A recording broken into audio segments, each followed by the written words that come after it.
Battle of Bengal intensifies.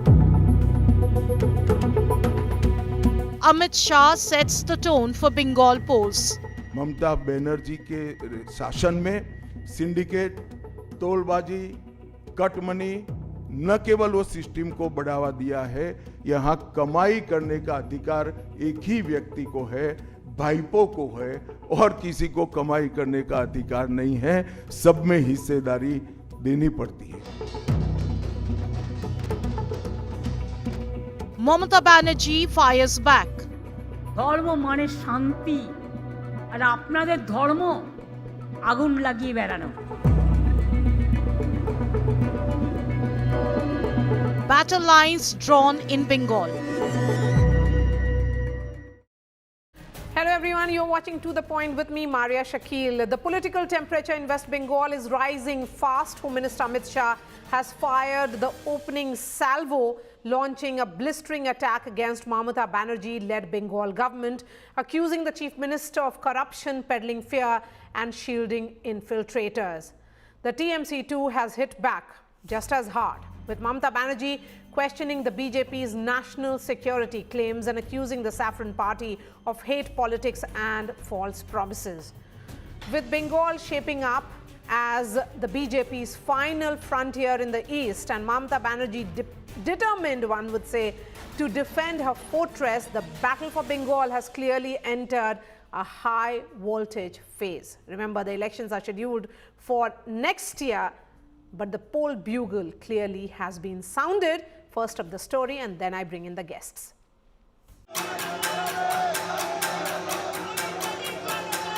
The battle lines are drawn. The war of words is getting sharper. Home Minister Amit Shah has blown the poll bugle in West Bengal. From the heart of the state, Shah launched a scathing attack on the Mamata Banerjee-led Trinamool Congress, accusing it of ruling through fear, corruption and unchecked infiltration. RG Kar medical college का मामला हो, संदेशखाली का मामला हो, हर जगह बेटियां असुरक्षित हैं और ढेर सारे लोग और ढेर सारी माताएं बहनें ये अत्याचार से तंग आ चुकी है, असुरक्षा से तंग आ चुकी है. Shah alleged that for 14 years, corruption and intimidation have defined Bengal's governance, stalling development and weakening the state. Bengal जैसे गरीब राज्य के अंदर 27 करोड़, 20 करोड़, 15 करोड़ ये राशि मिल रही है, आपकी कोई अकाउंटेबिलिटी नहीं है. आप कहती है कि भ्रष्टाचार नहीं हो गया, हो रहा है. आप आंख मूंद लिए ही हो भ्रष्टाचार के. The Home Minister then issued a blunt promise. If the BJP comes to power, infiltrators will be identified and thrown out. सारे घुसपैठियों को चुन चुन कर भारत के बाहर निकालने का काम भी भारतीय जनता पार्टी की बंगाल सरकार करेगी. बंगाल की बॉर्डर सील कर दे, ऐसी देशभक्त सरकार यहां लानी पड़ेगी जो ममता बनर्जी नहीं कर सकती, केवल और केवल भारतीय जनता पार्टी कर सकती. পাতাগুলো খুলবেন কাগজের, সেকেন্ড পেজ খুললে। The response from the Trinamool Congress was swift. Chief Minister Mamata Banerjee hit back, questioning the BJP's national security claims, asking if terrorism had vanished elsewhere, who carried out the Pahalgam and Delhi attacks. বাংলায় শুধু অনুপ্রবেশকারী, কাশ্মীরে নাকি নেই। তাই যদি সত্যি হয় বন্ধু, একটা কথার উত্তর চাই, পহেলগাঁও তাহলে কি আপনারা করলেন? দিল্লিতে কিছুদিন আগে যে ঘটনা ঘটে গেল। The TMC Supremo also targeted Amit Shah's credibility and accused the BJP of hate politics and spreading lies. ধর্ম মানে শান্তি, আর আপনাদের ধর্ম আগুন লাগিয়ে বেড়ানো, আর আপনাদের ধর্ম দাঙ্গা লাগিয়ে বেড়ানো, আর আপনাদের ধর্ম বিভাজনের ধর্ম। আর তুমি কি করো? কিছুই তো করো না, শুধু মিথ্যে কথা বলো। Despite the BJP extending its footprint in Bengal, the Trinamool Congress still holds an edge. It had successfully turned vote share into seats and power in the past. As the next electoral battle nears, the stakes are sky high. For the BJP, Bengal is the eastern frontier. For Mamata Banerjee, it is home turf. With rhetoric hardening and the pitch escalating, one thing is clear. The battle for Bengal is heating up. Bureau Report, India Today. Joining me on the show tonight, Ashutosh is a political analyst, Rajat Sethi is a political analyst, Manojit Mandal is a political analyst but also is pro-TMC. We have Rohan Gupta, national spokesperson of the BJP. Manojit Mandal, here is the BJP and Home Minister Amit Shah himself leading from the front, sending a clear message that this is a battle that they must win. Would you now say that it is increasingly appearing that the BJP is setting the agenda and the TMC is only responding in this battle for Bengal? I think, Ms. Marya, Shakil, if you look at the narratives that Mr. Amit Shah tried to set today, in fact, it was very much there since the last, how many years, maybe since 2019. We are not hearing anything new from BJP because they don't have anything more to add. Ghuspetia, Sunar Bangla, and then corruption, and then Hindu-Muslim, then Rohingya. These are the, I think, set narratives of BJP, which have already been tried and tested. And people of Bengal have clearly defeated BJP in consecutive elections in 2019. 2019 was some sort of a jolt for TMC because they had a reduced number of seats. But since 2021, if you look at the last two major elections, 2021 and 2024, people can understand where the things are going and how, what is the trend of the people of Bengal and how are they thinking about. Okay. Especially in the last election, it is amply clear. So BJP will try their best to Rohan Gupta, this is a familiar script. It's a familiar script. You are, talking about similar issues that you raised in the past. Of course, this has ensured that your vote share doesn't slip, but it is also not, ensuring conversion of seats. See, Marya, I think the situation is different this time. The way the country is seeing, the way Mamata government is supporting Ghuspetia as the infiltrators, it is split wide open. You cannot oppose SIR. When you oppose SIR, it means it's clear that you don't want these illegal immigrants to go out of the country. This is a national issue now. This election is not about a state or a particular region. It is about the national issue. And that's what Amit Shah ji clearly told, that he's prepared, he's bound to create a grid, national grid. West Bengal is very, very important. He gave example of Assam, he gave example of Jammu Kashmir, he gave example of Gujarat, he gave example of Rajasthan, where infiltration is completely stopped. Where any incident of terrorism happens inside the country and the question is asked to the Home Minister, it is his responsibility to ensure to provide security to each and every state and every citizen of the country. And for that, West Bengal is very, very important because here it's a government for the petty political interest. They are ensuring that national security is put at stake. How many infiltrators were found in Bihar? Because it was a similar script in Bihar as well. Definitely, see. That there were Ghuspetias who were part of the electoral roll. Marya, definitely the numbers will come. You know that how many number of lakhs of voters have been deleted. So obviously the data will come. And the government ensure that they will work on the data. The important thing is, from the time the SIR was declared, we can see huge queues on the border as far as West Bengal is concerned. Why? Because these people are pushed back. This is the first time they got jittery. They understood that this time their names will be cut and they will be put behind the bars. So that's why there are long queues and that's why TMC is opposing it. Otherwise, you give me one reason, Marya, why anybody will oppose SIR. If there is no political interest, you give me one example why anybody will oppose SIR. The fact is, Manojit Mandal, that there was no illegal deletion in Bihar either. That even now, although it has been said by the opposition parties, but they have not spotted a single person who is a legitimate voter and was not allowed to vote in Bihar elections, then why is the TMC opposing SIR? The TMC is opposing the SIR because of the way it was conducted, how hurriedly. And look at the plight of the people now, Maria. If you come to Bengal, if you send your camera persons to the nooks and corners of Bengal, parts of Bengal where the hearings are taking place, you can understand that the 85-year, 90 years old, they are being forced to come out of their house in such chilling cold and face what they're facing now. The people are falling sick. That's the simple reason. We had opposition to SI because it was conducted hurriedly. And again, look at the draft list.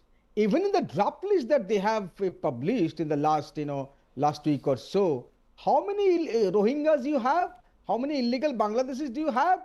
So these are all, I think, Ashutosh and Rajat Sethi now. Okay, it's an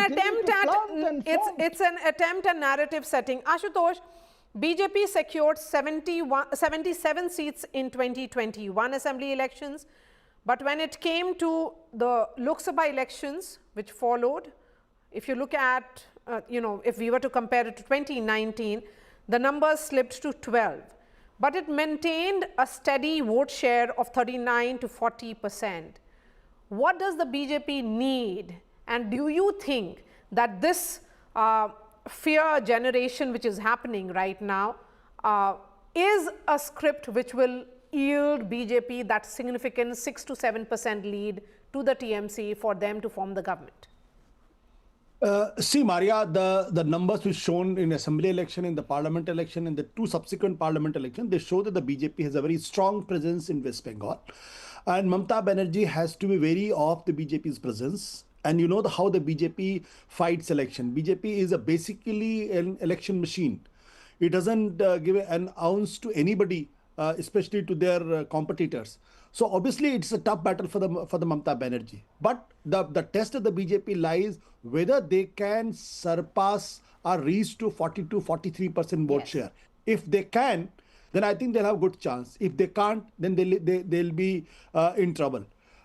Here, the BJP is fighting not only with Mamata Banerjee, but an alert Mamata Banerjee who has been a chief minister for almost 14 years, and she's preparing herself for another term. And unlike the Congress in other states or opposition in other states like in Bihar, Mamata Banerjee's organizational strength is very, very strong. And the BJP organizationally is weak in West Bengal. Secondly, Mamata Banerjee is very, very aggressive. Very aggressive, and she doesn't leave anything for the speculation. Whatever she has to do, she will do, and she will fight elections very aggressively. And she knows that if an ounce is given to the BJP might get an upset in West Bengal. So BJP, the Mamata Banerjee is alert, and Mamata Banerjee is also extremely aggressive. The issue is the thing which is going against BJP in West Bengal is that who is the leader who can challenge Mamata Banerjee? That's something which has to be seen.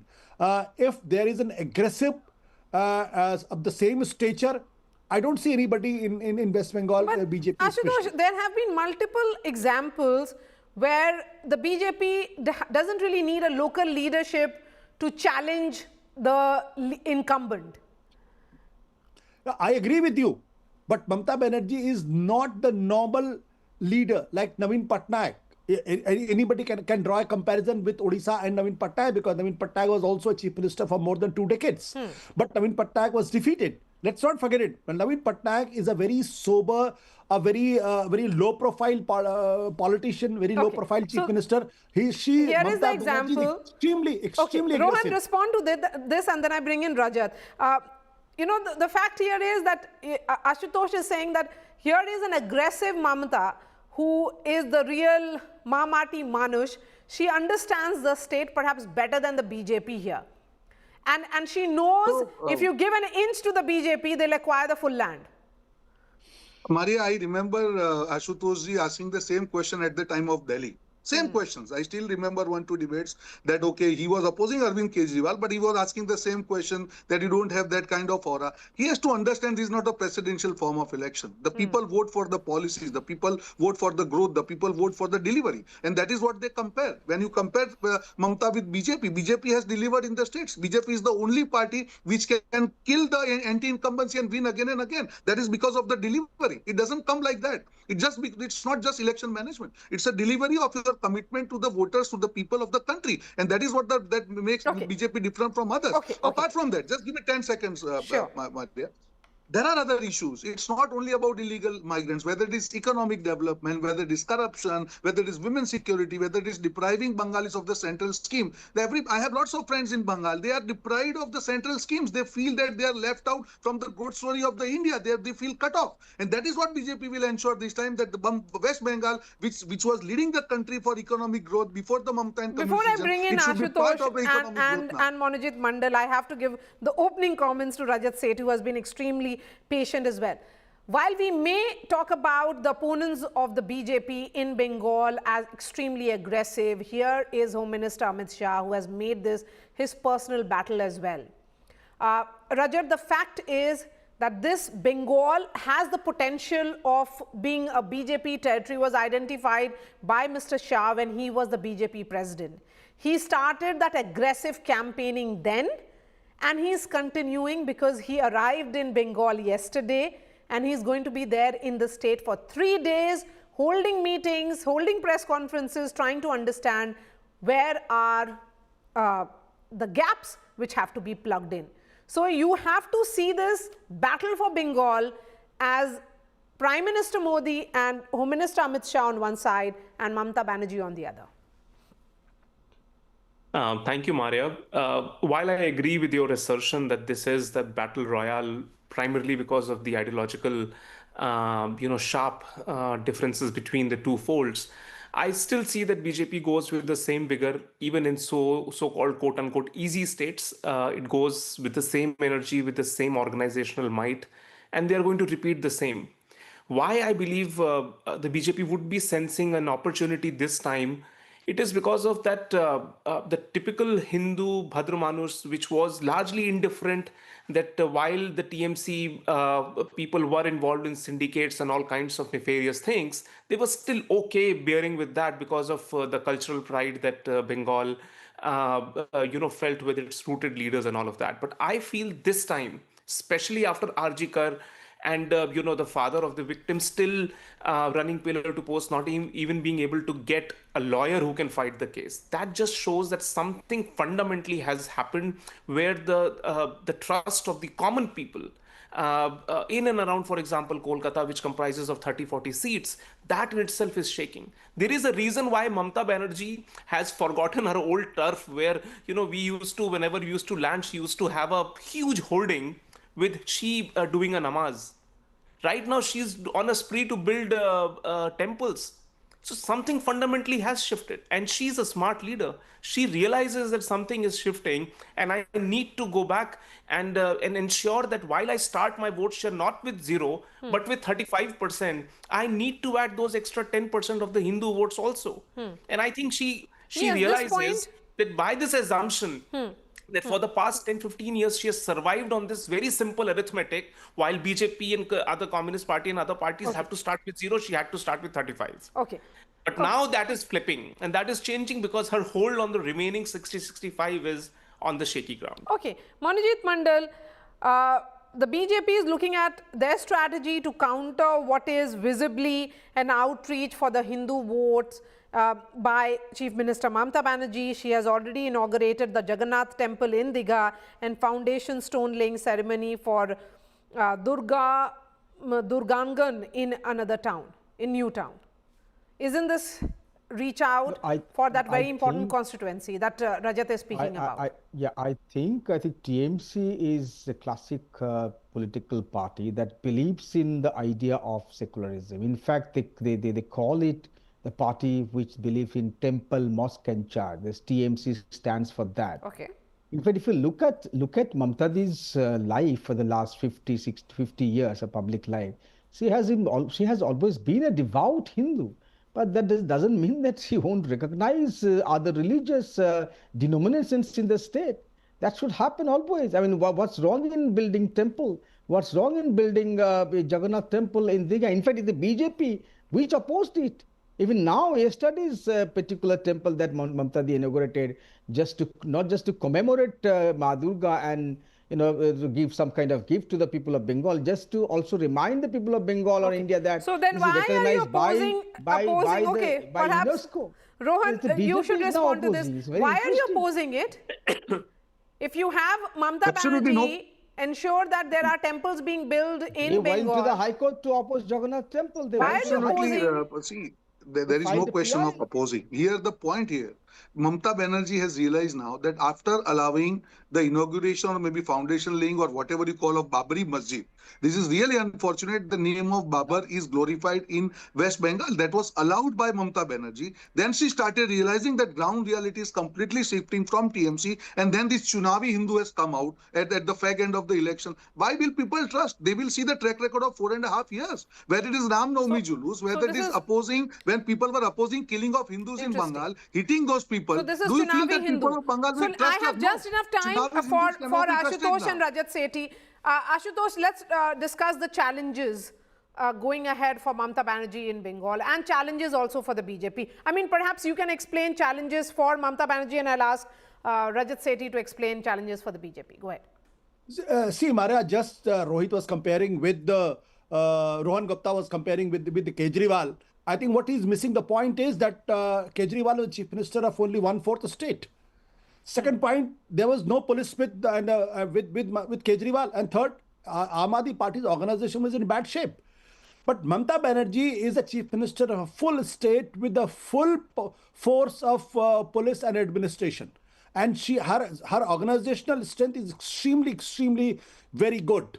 And she believes into the street politics. Okay. So these are the pluses with Mamata Banerjee. But let me tell you one thing. In 2019 parliament election, Mamata Banerjee was caught on the wrong foot. And she didn't know what hit her. So BJP got 18 seats, not only 18 seats, but its vote share was 40.6%. Whereas when she realized that the BJP is coming very strongly, then the Mamata Banerjee improved her vote share by 2.47% despite having vote share on a higher side, 43.69. So to improve from 43.69 to 46.16 is something which is extremely important. So let's not forget it. Let's not underestimate Mamata Banerjee. I'm not underestimating BJP because BJP works during election in extremely brilliant fashion. But here, BJP is up against Don't Mamata Banerjee. underestimate Mamata Banerjee. She isn't like your regular opponent, Rajat Sethi. Here is someone who is truly the daughter of the soil, has taken on the BJP and has ensured that she can make comebacks just as the BJP does in multiple states. So that is true. And I think Assam and Bengal, both these states are going into elections, and both these states, opposition Congress party in Assam and TMC in West Bengal, they don't start with zero. Their polling count starts with 30-35%. That's a huge gain. This is a huge disadvantage for the BJP. But BJP has shown that it is still in the fight. And I think BJP should do just one thing. They should ignore Mamata Banerjee and they should go after the regional leaders of the TMC party. There is acute anti-incumbency, but BJP makes strategic mistakes only going after Mamata Banerjee. You should leave her aside, go ballistic over these leaders who are corrupt, whose syndicates run nefariously all across the state. You see what is happening in Darjeeling. You see what's happening with the sand mafias. You see what's happening. And by the way, while in Delhi we might presume that migration is not an issue, deep down it remains an existential issue. People who are natives of the state, they feel that they will end up in museums if this unabated illegal migration carries on. All right. So these are sentiments which go on the ground. Right. The kind of law and order Ashutosh, Manojit Mandal and atrocities that Rohan are Gupta, there. really appreciate your time. We have Dr. Shashi Panja, Minister in Mamata Banerjee's cabinet, joining us now. Dr. Panja, really appreciate your time. Why is Mamata Banerjee backing infiltrators? That's the charge coming in from the Home Minister. Unfortunately, this is, a repetition of the BJP's narrative whenever it comes to polls in Bengal. Bengal by now has understood that the only, I would say the weapon in their hand, in BJP's hands, is some false narratives, lies, manipulative videos, etc. It's so unfortunate. We thought he would say something, something new.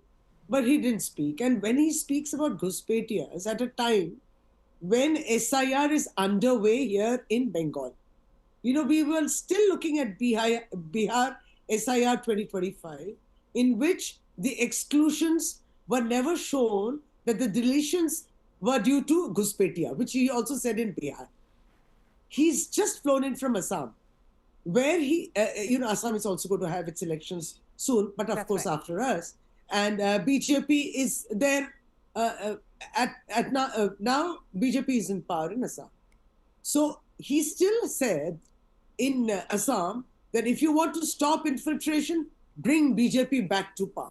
Well, you were in power in Assam, then you couldn't stop infiltration. So this kind of narrative shifts. They shift from state to state. And here again it's Ghuspetia. But when we question about Pahalgaon and how the terrorists came in, they were also Ghuspetias. They came, they shot, they killed, and they went back. They came and they did the Delhi blast and again went back. Dr. Pandya, so, is the concern also of anti-incumbency? The Chief Minister faces 3-term anti-incumbency, 15 years of anti-incumbency. Are there concerns that may not be against the Chief Minister herself, it could be against the local leaders? And that's a concern. Anti-incumbency is something which the people of Bengal will voice. It's not what BJP is trying to voice. So the people would be saying that, yes, we are dissatisfied, we are not satisfied with certain issues or whatever.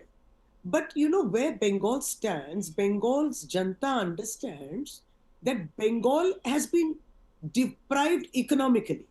You see, we are yet to receive our 1.75 lakh crore dues, which are absolutely legal, just dues from the government of India.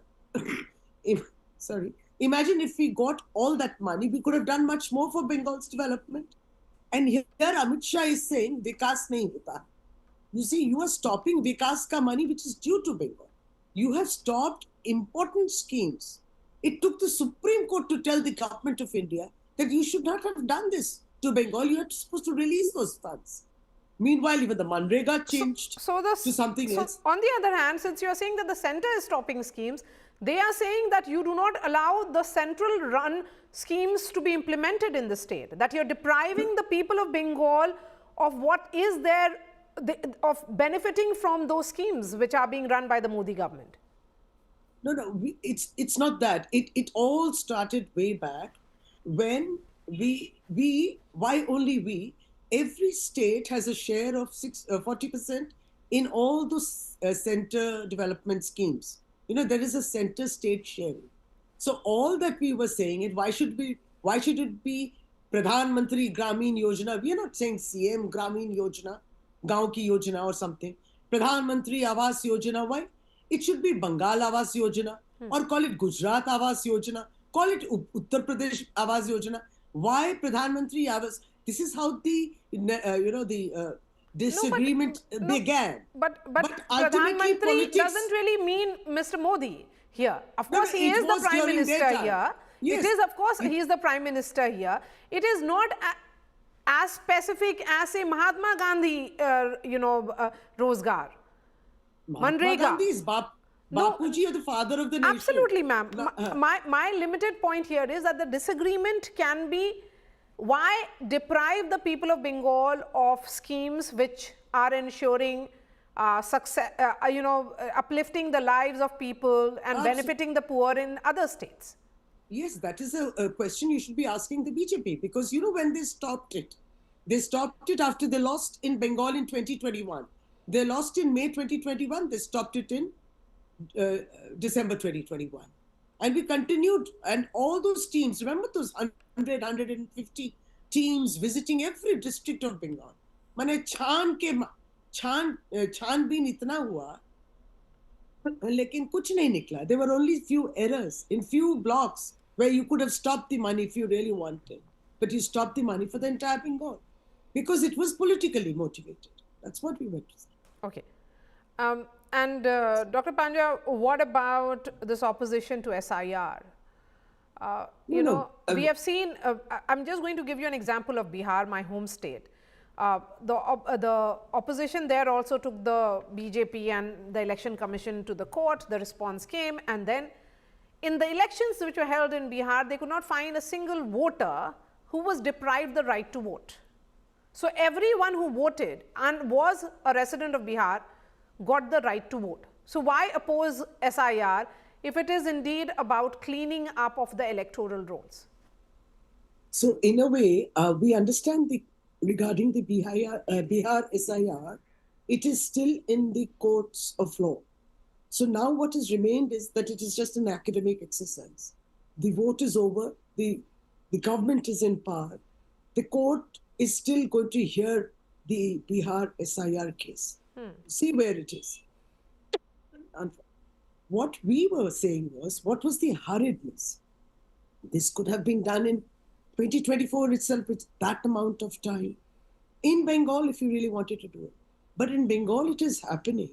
The distribution of the form, the filling up of the form, and the hearing up of all these forms, all within 2 months. Why this hurriedness? What's the hurry for it? And the unpreparedness, you will just not believe.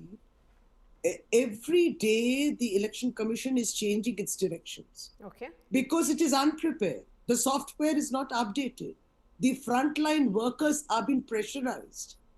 There have been suicides in Bengal and also in some of the other states where SIR is happening.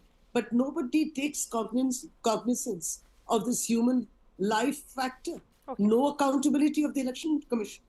And why this hurriedness? I mean, if 2024 Lok Sabha list, electoral list was fine for the general elections, then why is this list now full of fallacies and flaws for the forthcoming 2026? That was asked by the RJD and the Congress in Bihar, ma'am. Dr. Panja, really appreciate your time. I wish you health, because this is a bad weather which is causing all of us cough and cold. So thank you for joining us and participating in this discussion. It's the battle for Asia's richest civic body, and the fight for Mumbai's crown has turned into a political free-for-all. From the Thackeray cousins coming together in the battle for political relevance to the Pawar family uniting to form allies turning rivals, the BMC election is rewriting Maharashtra's political map. With the Mahayuti sealing its seat-sharing deal, the MVA, which is the Maha Vikas Aghadi, striking new alliances and smaller players raising the stakes, the big question now is, kaun banega Mumbai ka king? First of the story, and then I bring in the guests. It is the battle for Asia's richest municipal corporation, and all the heavyweights have rolled up their sleeves for a tough fight. The question is, kaun banega Mumbai ka king? Mahayuti partners BJP and Shiv Sena have sealed their seat-sharing deal. The Saffron Party will contest 137 seats while Shinde Sena fights on 90 seats. Both parties will allocate some seats from their respective quotas to alliance partners. आने वाले समय में हम joint प्रचार करेंगे, joint campaign करेंगे। हम मुंबई करो के दरवाजे पर जाएंगे और मुंबई करो के आशीर्वाद से आने वाले समय में महायुति का महापौर, मुंबई करो का अपना महापौर, ये मुंबई की महानगर पालिका में विराजमान होगा। Another Mahayuti constituent, the NCP, is contesting the Brihanmumbai Municipal Corporation pose on its own.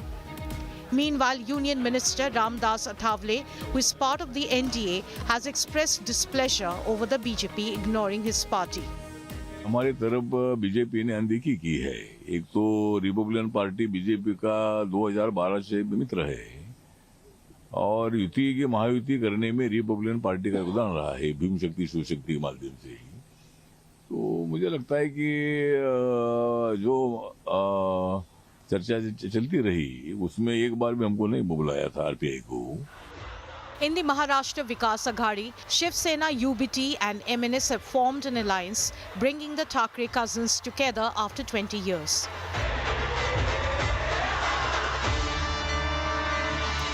Sharad Pawar has formed an alliance with nephew Ajit in Pimpri, Chinchwad, a stronghold of the NCP. The Congress has formed an alliance with Prakash Ambedkar-led Vanchit Bahujan Aghadi. BJP RSS की राजनीति है कि दलों को खत्म करने की। एक हम लोग को मौका मिला कि अलग अलग दलों के साथ हम लोग को समझौता अलग अलग कारपोरेशन में कर रहे हैं। इसलिए हमारी जो ताकत है उनको हम दे रहे हैं ताकि वो भी लड़ते रहे और उनकी भी अस्तित्व बना रहे। Tuesday was the last day to file nominations. Maharashtra Speaker Rahul Narvekar, whose 3 family members are contesting posts, defended the ticket allocation. जनता का बहुत ही अच्छा प्रतिसाद उन्हें प्राप्त है और ये सभी लोकप्रिय उम्मीदवार हैं। इन्होंने पिछले 15 साल से जनता में रहकर जनता की सेवा की है और लोगों की इच्छा के अनुसार इन्हें टिकट दिया गया है। This is the first BMC poll after the split of NCP and Shiv Sena. With friends turning foes and foes coming together, the BMC election has all the makings of a thriller. With Vidya and Mustafa Sheikh, Bureau Report, India Today. We have senior journalist and political analyst Jayant Mankar joining us. We also have Sanjay Jha, political analyst. Mr. Mankar, what's really is happening in Mumbai, I would ask you, because interesting political alignments happening.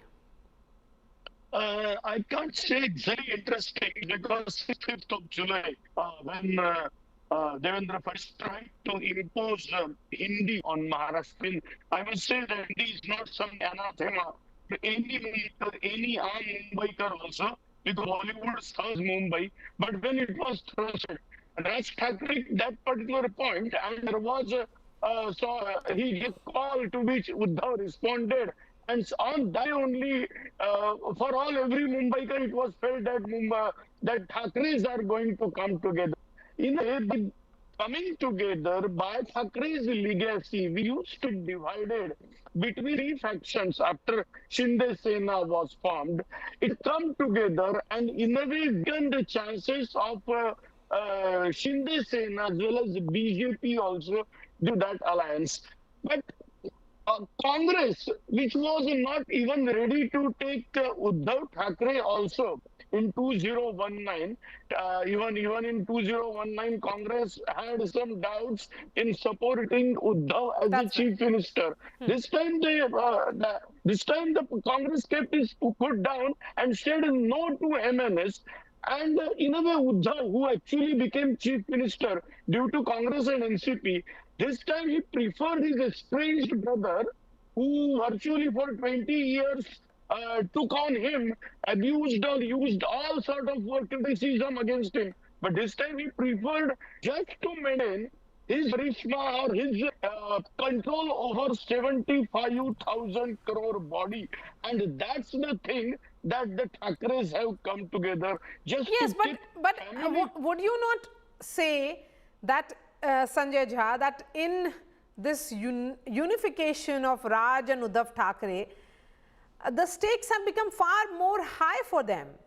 Their individual performances were dismal in the last election. And if they come together and they fail to perform and the BMC is lost, then what is their future? Marya, good evening to you and to my co-panelist on the program. In politics, there is something called as the horses for courses. To compare the BMC to the Lok Sabha or to the Assembly will be rather, I would say, absurd. The issues become different. They are more localized. There are corporators. Here, there is a more direct connection in terms of the actual material change in people's lives at the local level on issues that don't really come in the Lok Sabha, which is about national security, constitution, reservations, etc. So that's one big difference that we got to keep in mind. Now, as far as Mumbai is concerned, now I've lived in Mumbai for over 3 decades now, and I can tell you that it is now a very complex demography because there is the local Maharashtrian population and there is the predominance of the immigrants who make Mumbai what it is. Now, in that environment, obviously the key factor is who gets the core Marathi vote, which is probably more homogeneous. And then, of course, there is the immigrant vote, which is split rather wide, although the BJP believes it has a head start. Now, I believe that the Thackeray brothers coming together is a definite X factor of this election. Please remember that I know that Raj Thackeray has not been a force in politics for a while, but the Thackeray's were the all formidable masters of Mumbai. Remember the movie Sarkar, etc. They were deemed No, to but be a I would parallel. say that have the Shiv Sainiks moved beyond Thackerays? I think there is a nostalgia with the Thackeray Okay, there is family and Shiv Sena. nostalgia. Yeah, you can't write it off. Mr. Mankar, is there nostalgia, or have the Thackeray's, failed to read the real sentiments, and now the Shiv Sainiks feel that it is Eknath Shinde who is the real, legatee of Balasaheb Thackeray? First of all, your last sentence is not acceptable to any armed Shiva Sainik, because he will say it's either of the Thackerays, because you can say that the nepotism of something like Gandhis and Pawar and all that also prevails here. There is no difference, only that part, the Congress be at the central level and Shiva Sena at Maharashtra or Mumbai level. So Shiva Sainik feels either of the Thackeray's. There is a small group which is close to Raj, and there is a big group which is close to Uddhav. Okay, I'll tell you about the demography, particularly language demography of Mumbai. Still, there are, according to Election Commission, 35 to 36% voters are Marathi-speaking voters. There was an issue of immigration, and particularly from South Belt, Raj Thackeray has taken Hindi language and all that. Demography says 23% are Hindi-speaking people, and after that, third biggest language is Gujarati. You know, Maharashtra and Gujarat, Mumbai, and there was a Mumbai state before 1960, and Mumbai was the capital of that. So Gujaratis have some love, emotional love, you can say, for Mumbai that may be penetrating from Modis and Shahs. And so there are reports, as we all cover, that there are reports that some important offices are being shunted to Ahmedabad and Baroda and all that, or bullet trains or everything, whatever it may. But the third biggest language or group is Gujaratis. After that, of course, Muslims and everything. So still one must say that the real dominant group is Marathi speaking. Yeah. So the linguistic identity will play an important role in these elections. How should this meeting Sanjay Jha of the Pawar family be seen? Well, I can tell you that, the BJP broke both the Thackeray family as well as the Pawar family. But as I say, and it's an old saying, it is so true, blood is thicker than water. Right. And here, also don't forget, it's about existential future of the Pawar family as an NCP. So, you will see a lot of these micro arrangements happening now, which tell you that everything on the surface appears hunky-dory. But let me assure you, Marya, the subterranean is extremely turbulent. One point that I do want to add, Eknath Shinde's party may have won the symbol and all that kind of stuff. But the bottom line is this: if you ask any Shiv Sainik in Mumbai, the Thackeray family, they are the OG of the Shiv Sena. And in this election, which is why this election has been delayed for a long time, that distinction will come through very sharply. I don't think the Ajit Pawar or Eknath Shinde are going to have any real meaningful impact. They will be used to somehow cut the opposition wherever the BJP needs it or the other faction needs it. I see this as a battle between the BJP and Uddhav and Raj. The Congress, however, I think has done a good thing by going alone. It once was a fairly strong force. It has whittled down over the last 5-10 years for sure. But if the Congress can hold on to its 16%, that will be quite extraordinary. But I think it's going to see a migration of some of its traditional voters to Uddhav. I'm seeing a lot of liberal people saying we are going to go with Uddhav. I'm going to say a lot of Muslims will also go with Uddhav. So people who are underestimating what Uddhav will do are getting it wrong. Bombay has liked, or rather Mumbai has liked Uddhav for a long time. And his performance as a chief minister during the COVID pandemic was extraordinary. So I believe Uddhav and Raj definitely have an opportunity to I have just enough time for Jayant Mankar. Please, sir, go ahead. 30 seconds. Yeah, my co-panelist has committed a minor error. Congress has joined hands with Prakash Ambedkar, Vanchit Bahujan Aghadi, which is very significant. And actually, the Congress's vote bank is Dalits and Muslims. What you said is correct. Actually, Shiva Sena votes are not Congress is not getting, or they are not being transferred to Congress, but Congress's votes, Muslim and Dalit, they are getting transferred. They were getting transferred to Shiva Sena, and Congress realized that we are helping actually Shiva Sena to get elected in Lok Sabha, but we are not getting benefits because Sena votes are getting divided between BJP, Shinde, and MNS. So they decided to go alone, and this time they are being assisted. In a way, political move, good political move, because with Prakash Ambedkar there, they will get additional Dalit votes. And what my co-panelist said, I accept. Okay, let's see. Well. Let's see. Will there be a surprise in these elections as well? We are prepared for surprises whenever it's BJP which is on the ticket and they are fighting it like there is no tomorrow for them. Thank you for joining us, Jayant Menkar and Sanjay Jha.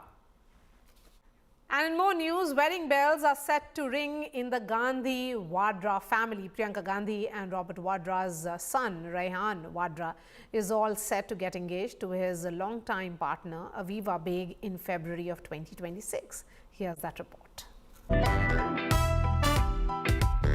Wedding bells are about to ring for the Gandhi Vadra family. Elder son of Priyanka Gandhi Vadra and Robert Vadra, Rehan Wadra is all set to get engaged to his longtime girlfriend Aviva Beg. The 25-year-old reportedly proposed after 7 years of dating in a cozy family gathering. The engagement is planned as an intimate 2 to 3 day affair in Rajasthan, which is scheduled for February 2026. The Gandhi Vadra clan is currently ringing in the new year in Savai Madhopur. Like every year, they are staying at the luxurious Sherbagh Hotel in Ranthambore. But this time, Sonia Gandhi is skipping the trip. Aviva Beg is no stranger to the limelight. A professional interior designer and photographer, she fell in love with photography at just 10 thanks to her mother. Her work has been showcased in national and international exhibitions, and she even finds time to play national-level football. Aviva and Rehan connected over their shared passion for photography and creative arts, and the sparks turned into love. After 7 years of collaboration and shared dreams, Rehan Wadra and Aviva Beg are ready to take the plunge. From a long-term romance to a storybook engagement, this is one celeb couple that's made fans swoon. With Simran Sarova, Bureau Report, India Today. And New Year celebrations are getting a quiet makeover, from loud DJ nights to bhajans and now to mindfulness and meditation. As 2025 comes to a close, a growing number of people are choosing peace over party, silence over sound. Here's one such story.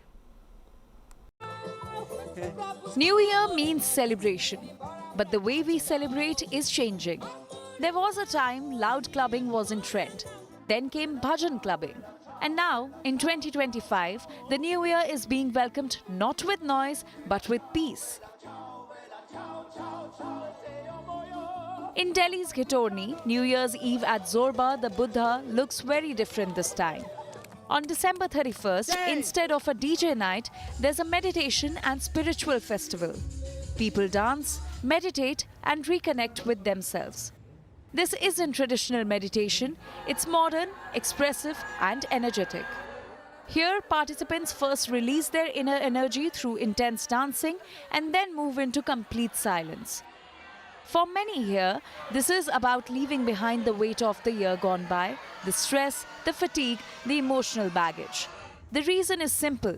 After clubbing, the body feels heavy the next day. After meditation, the mind feels light.